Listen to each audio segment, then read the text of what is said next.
Group commission বলে ধরে নিন ওরা মৃত। কেন এটা কি হাতের অঙ্ক যে আমরা ধরে নেব আমাদের বাবার হাতে? স্বজন হারাদের আর্তনাদে আবেগ আপ্লুত তারেক রহমান। গুম খুনের শিকার পরিবারের পাশে থাকবে বিএনপি। গণতান্ত্রিক যাত্রায় বাধা রুখতে সজাগ থাকার আহ্বান। গুম খুনের সেই বিভীষিকাময় দিনের বা রাতের অবসান হয়েছে। কৌশলের নামে গুপ্ত কিংবা সুপ্ত বেশ ধারণ করেনি বিএনপির কর্মীরা। ষড়যন্ত্র কিংবা অপপ্রচার চালিয়ে কেউ এই দলকে দমন করে রাখতে পারবে না। 5 আগস্টের পরও গুমের শিকারদের খোঁজ না মেলায় স্বজনদের আক্ষেপ। আমার বাবাকে যখন গুম করা হয় তখন আমার বয়স ছিল 2 মাস, তখন আমার বয়স 13 বছর।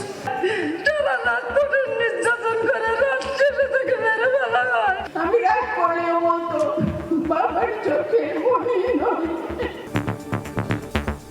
দেখছিলেন প্রধান শিরোনাম সন্ধ্যার সময়, সঙ্গে আছি আমি জিন্নাতারা যশোয়া। এবার অন্যান্য শীর্ষ সংবাদ। 47 আসন ফাঁকা রেখে শেষ পর্যন্ত ইসলামী আন্দোলনের জন্য অপেক্ষা করবে জামাত সহ 10 দল। জরুরি বৈঠকের সিদ্ধান্ত। সমঝোতা নিয়ে ফের আলোচনায় নারাজ খেলাফত। কুমিল্লা 4 আসনে বাতিল বিএনপি প্রার্থী মঞ্জুরুলের মনোনয়নপত্র। এনসিপি নেতা হাসনাতের প্রার্থিতা বহাল। পোস্টাল ব্যালটে প্রতীকে বিভ্রান্তির শঙ্কা জানিয়ে গণ অধিকারের চিঠি। আন্তর্জাতিক মান বজায় রেখে নির্বাচন হচ্ছে কিনা পর্যবেক্ষণ করবে ইইউ। আইন শৃঙ্খলা পরিস্থিতি নিয়েও নজরদারি। বিভাগীয় শহর সফরে 56 পর্যবেক্ষক। এবং গণমাধ্যমের ওপর আঘাত রুখতে ঐক্যবদ্ধ থাকার আহ্বান সাংবাদিকদের। রাজনৈতিক ও ব্যবসায়িক প্রভাব থেকে বেরিয়ে অর্থনৈতিক নিরাপত্তা নিশ্চিতে জোর।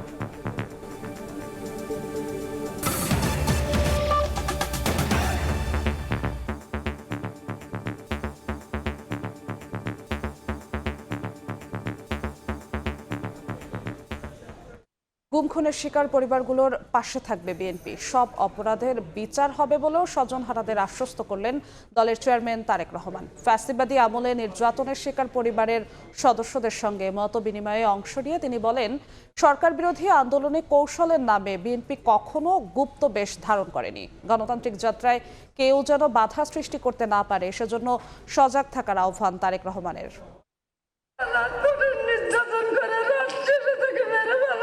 স্বজন হারানো এক মায়ের আহাজারি, সন্তানকে ফিরে পাওয়ার যত আকুতি। আপন মানুষকে কাছে পেয়ে যেন মনের ভেতরে আটকে থাকা সব দুঃখ কষ্ট ভাগ করে নিল স্বজন হারানো পরিবারগুলো। আওয়ামী সরকারের নির্যাতন, নিপীড়ন আর গুম খুনের শিকার প্রতিটি পরিবারের যন্ত্রণা একই রকম। গুম খুন নির্যাতনের শিকার সদস্যদের পরিবারের সঙ্গে রাজধানীর চীনমৈত্রী সম্মেলন কেন্দ্রে বিএনপি চেয়ারম্যান তারেক রহমানের মতবিনিময় সভা। সন্তান হারানোদের আহাজারিতে তিনিও কাঁদলেন অঝরে। আবেগের মেঘ যেন পুরো চীনমৈত্রী জুড়ে। পরিবারের সন্তানকে ফিরে পেতে স্বজনরা বারবার আকুতি জানিয়েছেন, বলেছেন দুঃসহ সংগ্রামের কঠিন গল্পগুলো। অভিযুক্তদের বিচারের দাবিও জানান তারা। আমার ভাইয়ের সাথে আমার এতটা খুবসুটির একটা সম্পর্ক ছিল, আমি রাগ করলেও বলতো বাবার চোখে মনে নয়। আমার বাবা ওপর থেকে অপেক্ষায় আছে, আমি পুরো দেশবাসীর কাছে বিচার চাই। বিগত সরকারের আমলে গুমের শিকার বিএনপির স্থায়ী কমিটির সদস্য সালাউদ্দিন আহমদও স্মরণ করেন দুঃসহ সেই দিনগুলোর কথা। দেশে ষড়যন্ত্র চলছে অভিযোগ করে সালাউদ্দিন বলেন, নির্বাচন বানচালের কোনো সুযোগ দেবে না বিএনপি। যারা ষড়যন্ত্র করছে, নির্বাচন কমিশন সহ সকলের উদ্দেশ্যে বলতে চাই, সমতা বিধান করতে হবে, সাম্যতা আনতে হবে। আমাদের ভদ্রতা নম্রতা নয়, সেটা আমাদের দুর্বলতা নয়।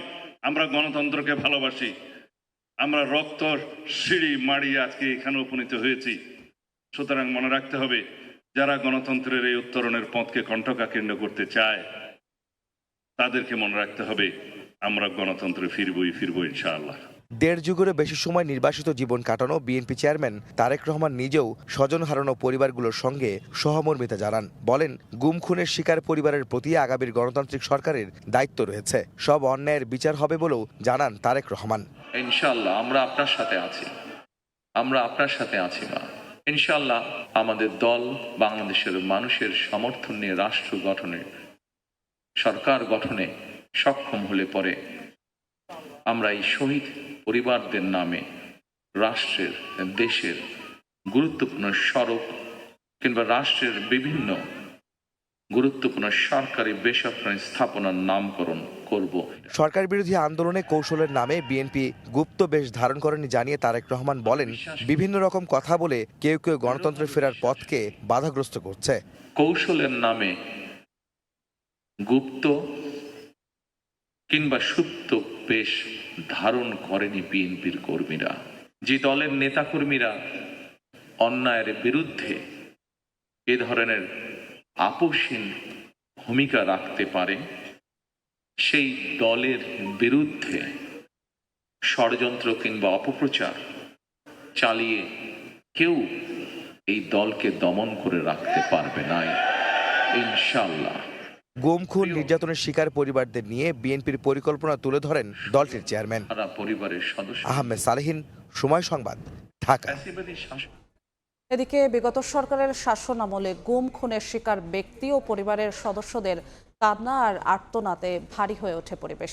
ভুক্তভোগী পরিবারের সদস্যদের আহাজারিতে আবেগ আপ্লুত হয়ে পড়েন বিএনপি চেয়ারম্যান তারেক রহমানও। ৫ আগস্টের পর ১.৫ বছর হয়ে গেলেও গুমের শিকার ব্যক্তিদের খোঁজ না মেলায় আক্ষেপ জানান স্বজনরা।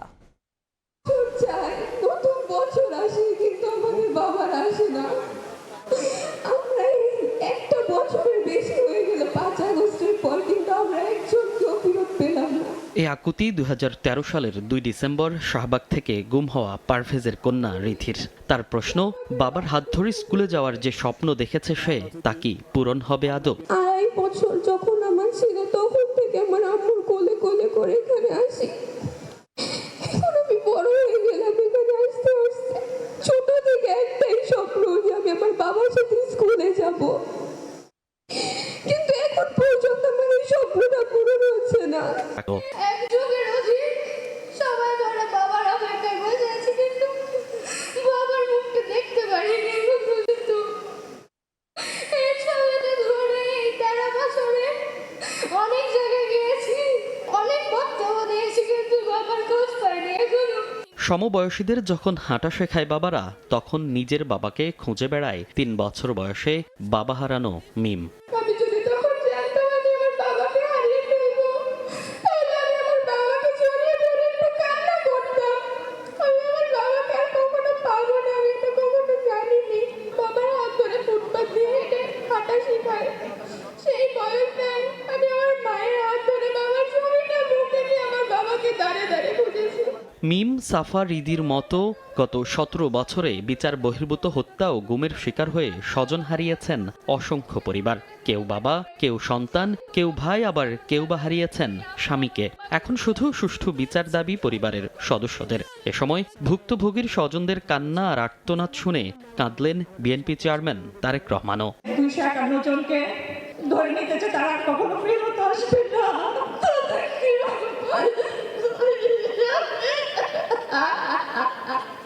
গুম খুনের বিচারের জন্য এমন একটি আইন তৈরি করবেন, পরবর্তীতে কেউ যেন এই গুমের মতো জঘন্য কাজ করার মতো সাহস না করে। শেখ হাসিনার শাসনামলে গুম ও খুনের শিকার হয়েছেন বহু মানুষ। আমার বাবার হাত থেকে বিচার হয়। মনির হোসাইন, সময় সংবাদ, ঢাকা। অন্য প্রসঙ্গ, ৪৭ আসন ফাঁকা রেখে ইসলামী আন্দোলনের জন্য শেষ পর্যন্ত অপেক্ষা করবে জামাত সহ ১০ দল। একথা জানিয়েছেন জামাতের সহকারী সেক্রেটারি জেনারেল এহসানুল মাহবুব জুবায়ের। অন্যদিকে জোটের আসন সমঝোতার দায়িত্বে থাকা বাংলাদেশ খেলাফত মজলিসের আমির মামুনুল হক জানিয়েছেন, আসন সমঝোতা নিয়ে আলোচনার সুযোগ না থাকলেও নির্বাচনের আগে রাজনৈতিক সমঝোতা হতে পারে ইসলামী আন্দোলনের সঙ্গে। শনিবার সকালে শুরু হওয়া জামাতের সর্বোচ্চ ফোরাম নির্বাহী পরিষদের বৈঠক চলে বিকেল পর্যন্ত। ইশতেহার, আমিরের সফরসূচি এবং নির্বাচনী কৌশল নিয়ে চলে আলোচনা পর্যালোচনা। বৈঠকে গুরুত্ব পায় ইসলামী আন্দোলনের জোট ছাড়া এবং সমঝোতার বাকি ৪৭ আসনের প্রসঙ্গ।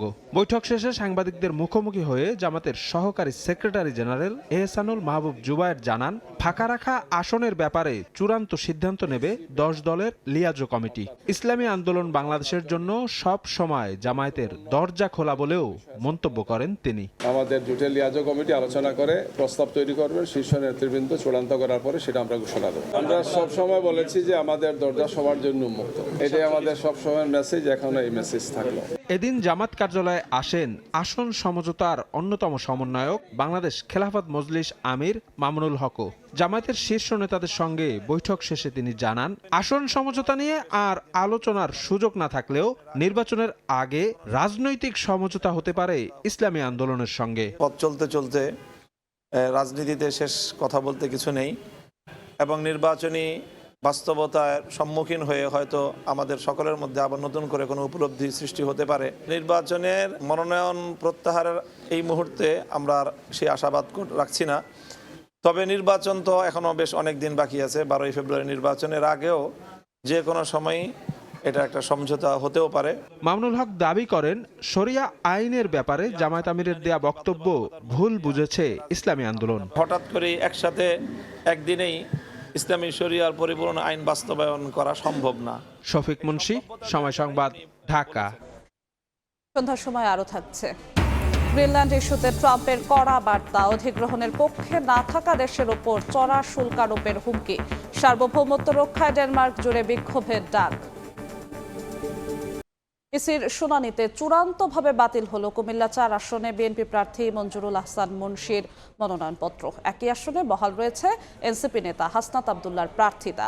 শুনানি শেষে এনসিপি নেতাদের হয়রানির অভিযোগ তোলেন হাসনাত। এদিকে পোস্টাল ব্যালটে ট্রাক ও ট্রাক্টর প্রতীকে বিভ্রান্তির শঙ্কা জানিয়ে ইসিতে চিঠি দিয়েছে গণ অধিকার পরিষদ।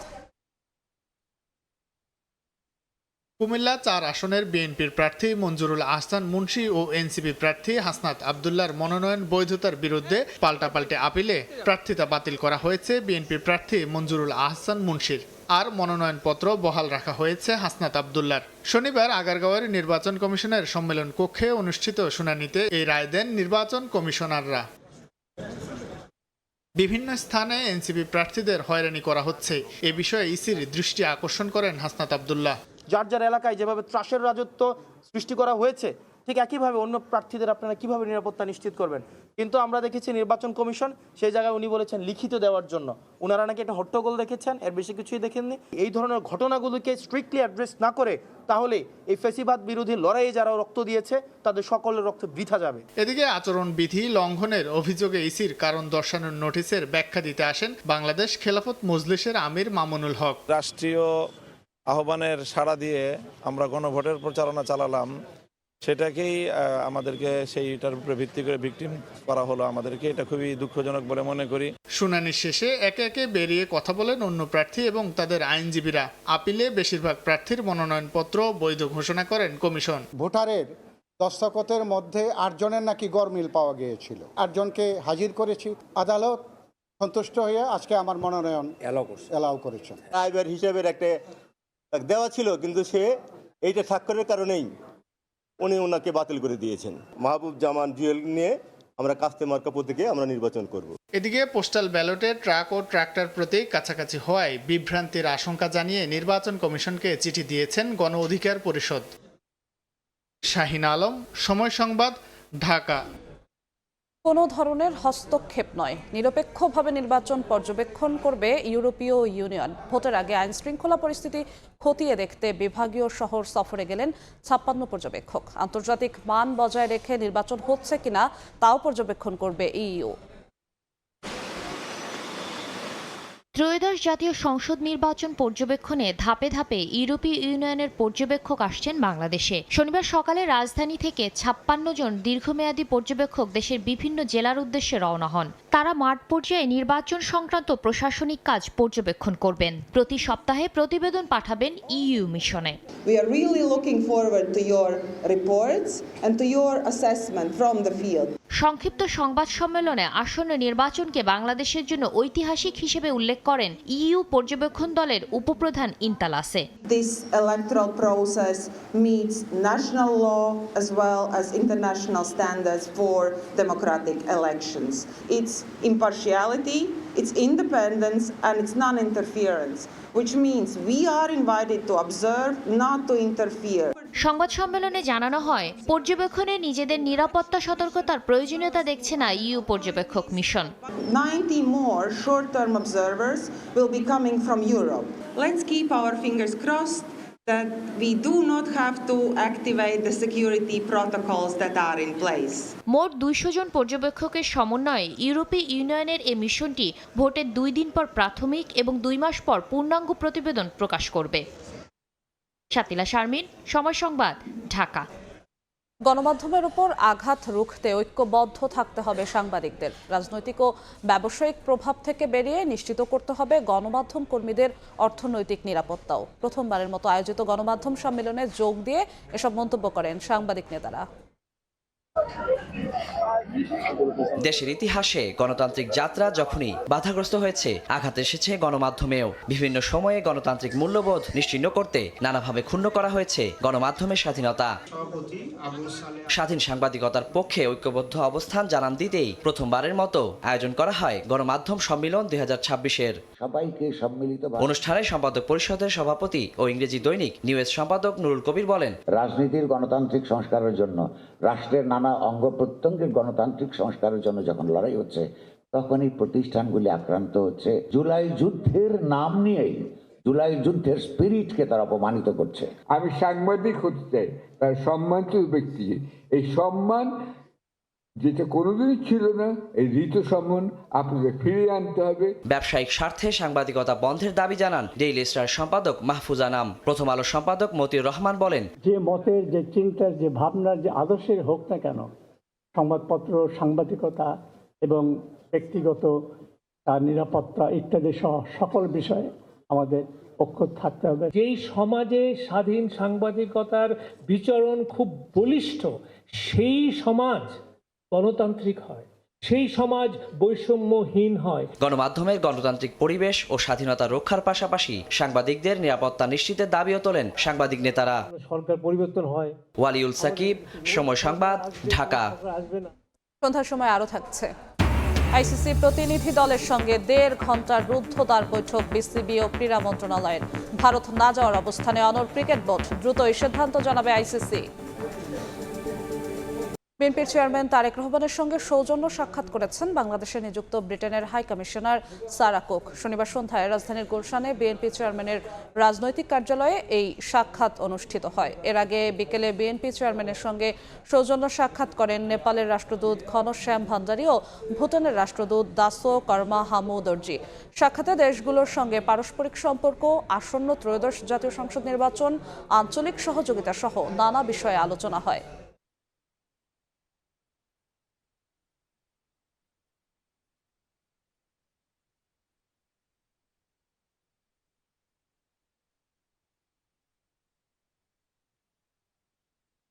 সিলেট ওসমানী মেডিকেল কলেজ হাসপাতালে ইন্টার্ন চিকিৎসক ও রোগীর স্বজনদের সংঘর্ষের ঘটনায় অনির্দিষ্টকালের কর্মবিরতি পালন করছেন ইন্টার্ন চিকিৎসকরা। সকাল থেকে কর্মবিরতিতে যান শিক্ষানবিশ চিকিৎসকরা। অবিলম্বে দোষীদের গ্রেফতার ও দৃষ্টান্তমূলক শাস্তির দাবি তাদের।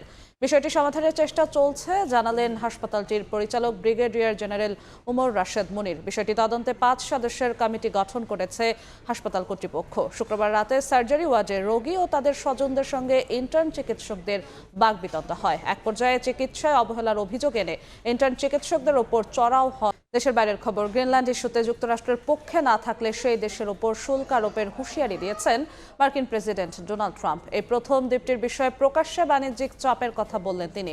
এছাড়া দ্বীপটি নিয়ে ন্যাটোর সঙ্গে আলোচনা চলছে বলেও জানান ট্রাম্প। মার্কিন প্রেসিডেন্টের হুমকির বিরোধিতার পাশাপাশি নিজেদের সার্বভৌমত্ব রক্ষায় স্থানীয় সময় শনিবার থেকে ডেনমার্ক জুড়ে বিক্ষোভের ডাক দিয়েছে দেশটির নাগরিক সমাজ ও মানবাধিকার কর্মীরা। খেলার খবর, আইসিসি প্রতিনিধি দলের সঙ্গে 1.5 ঘন্টার রুদ্ধদ্বার বৈঠক করেছে বিসিবি ও ক্রীড়া মন্ত্রণালয়, যেখানে টি-20 বিশ্বকাপ খেলতে ভারত না যাওয়ার বিষয়ে অনড় অবস্থান ব্যক্ত করেছে বাংলাদেশ। সভায় বোর্ডকর্তা ও ক্রীড়া মন্ত্রণালয়ের মোট 9 জন সদস্য উপস্থিত ছিলেন। বাংলাদেশে আসা অ্যান্ড্রু এফ গ্রেফ ছাড়াও অনলাইনে যুক্ত ছিলেন আইসিসির একাধিক উচ্চ পদস্থ কর্মকর্তা। এ বৈঠকেও কেন বাংলাদেশ ভারত যাবে না সে বিষয়গুলো তুলে ধরেছে বিসিবি, যা আমলে নিয়েছে আইসিসি। দ্রুত এই সিদ্ধান্ত জানানোর আশ্বাস দিয়েছে বিশ্ব ক্রিকেটের নিয়ন্ত্রক সংস্থা। এ পর্যায়ে শীর্ষ সংবাদগুলো জানিয়ে দিচ্ছি আরেকবার। কমিশন বলে ধরে নিন ওরা মৃত, কেন এটা কি হাতের অক্ষর আমরা ধরে নেব? আমাদের বাবার আর নেই। স্বজন হারাদের আর্তনাদে আবেগ আপ্লুত তারেক রহমান। গুম খুনের শিকার পরিবারের পাশে থাকবে বিএনপি। গণতান্ত্রিক যাত্রায় বাধা রুখতে সজাগ থাকার আহ্বান।